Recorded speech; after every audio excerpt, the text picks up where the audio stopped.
Hi, I'm in a celebratory mood. It's David being Cooley, TV worth watching, best TV tomorrow. Tomorrow is Saturday, July 23rd.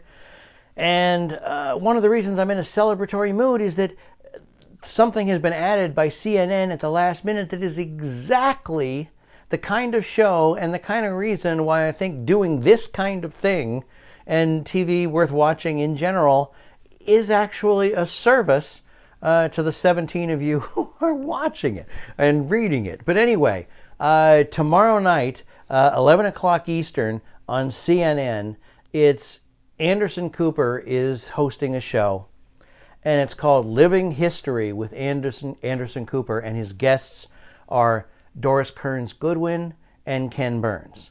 Now, let me get my problem with the title out of the way. We're all living history. You know, if you're not, you're dead. And, you know, if I could count you among my viewers, then my numbers would be up. But Doris Kearns Goodwin, she's so great. She's been used a couple of times by Ken Burns in his documentaries. And then there's Ken Burns, who is just the most eloquent guy that I know. I mean, I think that if he wasn't just opposed to merchandising, he could come out with a Ken Burns string pull doll on any of 100 topics, and as soon as you pull, he just goes on for like 5 minutes, and he's great. So I expect him to pull that a couple of times tomorrow night.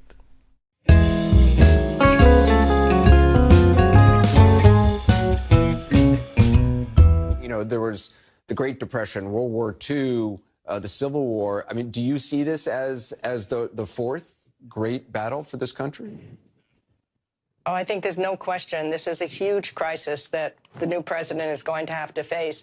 But the great thing about history is that crisis does create opportunity, and it does allow you to mobilize the country when there's a hunger for leadership, as I think there is right now. There's a hunger for the tone to be changed, for some sort of healing, and most importantly, a hunger for action.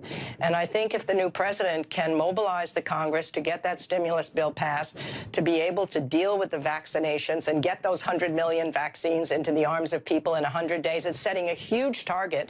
But that's exactly what FDR always did. Big targets that people like impossible things to be made possible. So even as we look at this as a terrible crisis, it is an opportunity for the country to change direction. That's what an inauguration is. It's a renewal. It's a change of direction.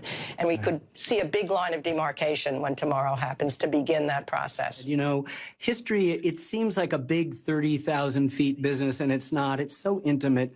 It's bottom up. And I feel like tonight is New Year's Eve. I think we just got the dates wrong.